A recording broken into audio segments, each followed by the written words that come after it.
Direktur TV yang ditangkap polisi terkait berita penyebaran hoax dan sara.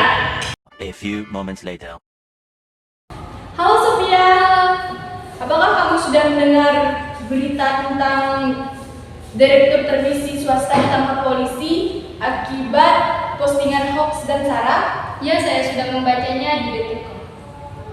Menurut kamu, apakah tindakan yang dilakukan oleh direktur televisi swasta tersebut layak untuk ditangkap atau diamankan oleh polisi? Ya, menurut saya sih itu layak, karena direktur itu menyebarkan konten hoax atau menyebarkan informasi hoax melalui media sosial. Dan lebih buruknya lagi, ia menyebarkan konten sara yang bisa memecah belahkan kesatuan bangsa. Ini bisa membuat kesejahteraan masyarakat terganggu. Nah, menurut kamu bagaimana? Menurut saya layak, karena dengan tindakannya itu juga dapat mengakibatkan perpecah belah kesatuan bangsa dan dapat merugikan banyak orang. Menurut kamu, dasar hukum apa yang dapat menjerat tindakan tersebut? Menurut saya, itu penyebaran hoax akan dikenakan KUHP atau Undang-Undang Nomor 11 Tahun 2008 tentang Informasi dan Transaksi Elektronik. Itu Undang-Undang Nomor 40 Tahun 2008 tentang penghapusan diskriminasi ras dan etnis. Peraturan Menteri Komunikasi dan Informatika Nomor 19 Tahun 2014 tentang penegasan situs bermuatan negatif.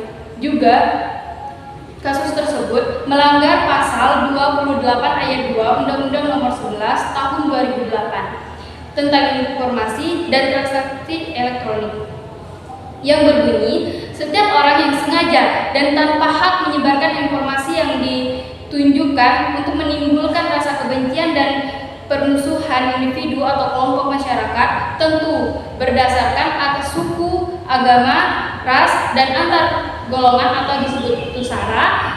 Kalau berita itu menimbulkan kebencian, permusuhan, dan mengakibatkan ketidakharmonisan di tengah masyarakat, sanksinya pidana penjara selama 6 tahun dan atau denda 1 miliar.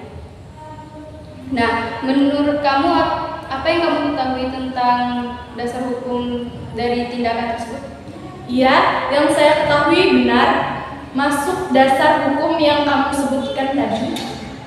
Nah, bagaimana solusi yang dapat kamu berikan terhadap kasus tersebut? Yang dapatnya yaitu jika menemukan berita hoax, sebaiknya segera melaporkan konten tersebut ke Kementerian Komunikasi dan Informatika agar berita hoax segera ditindak tegas. Nah, adapun solusi lain, yang pertama, kembangkan rasa penasaran setiap saat menerima berita. Yang kedua, jangan langsung menyebarkan suatu berita tanpa mengecek kebenarannya, misalnya sumbernya. Dan yang ketiga, berhati-hati dengan judul berita yang provokatif. Dan yang terakhir itu solusi yang dapat saya sampaikan, yaitu konfirmasi keaslian alamat situs yang beredar. Bagaimana upayamu untuk mencegah penyebaran hoax di lingkungan keluarga?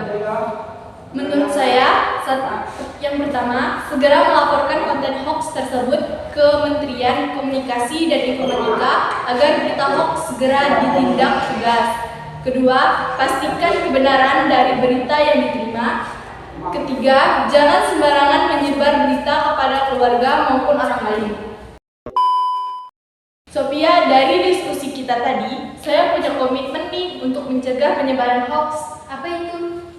Kami sebagai generasi muda akan mengatasi penyebaran berita hoax. Ayo kita ucapkan bersama-sama. Ayo.